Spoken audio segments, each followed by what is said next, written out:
આપજો. ઉત્તમમાં ઉત્તમ કોઈ દાન હોય તો એ માન દાન છે. જીવ એ શિવ સ્વરૂપ છે એમ સમજીને સર્વને માન આપે છે નંદ બાબા.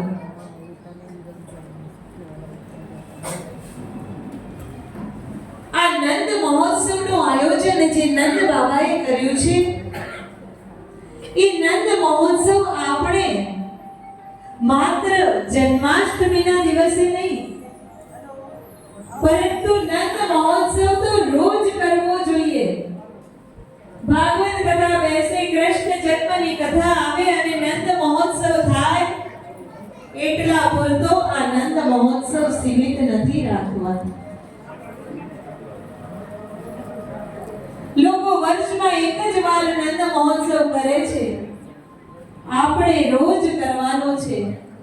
સવારે 4 થી લઈને 5:30 સુધી નંદ મહોત્સવ રોજ કરો. આ ઉત્સવ એટલે શું? ઉદ એટલે ઈશ્વર અને સવ એટલે પ્રાગટ્ય. ઈશ્વરનું પ્રાગટ્ય એ ઉત્સવ છે. આ ઉત્સવમાં પૈસા મુખ્ય નથી, પણ પ્રેમ મુખ્ય છે. નંદ મહોત્સવ મંદિરમાં નહીં પણ આપણા ઘરમાં થવો જોઈએ. અને 4 દિવસની કથાના શ્રવણમાં આપણે એટલું સમજ્યા છીએ કે જીવાત્માનું સાચું ઘર એટલે આપણું શરીર છે. આ નંદ મહોત્સવ કરવાનો એટલે શું? પેંડા વેચવાના, લાડવા ખાવાના, દહીં દૂધ ઉડાવવાના કરવાનું, પણ આ તો આનંદનો અતિરેક છે. ઉત્સવ તો હૃદયમાં થાય. આપણા હૃદયમાં ઈશ્વરનું પ્રાગટ્ય થાય.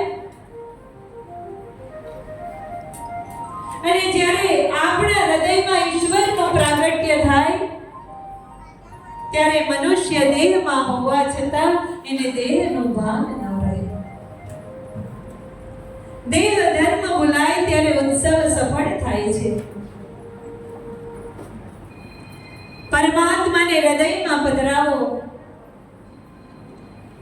હૃદયમાં પરમાત્મા પ્રગટ થાય તો ભૂખ અને તરસ પણ ભૂલાય છે. નંદ મહોત્સવ રોજ કરે તેનો આખો દિવસ આનંદમાં જાય છે.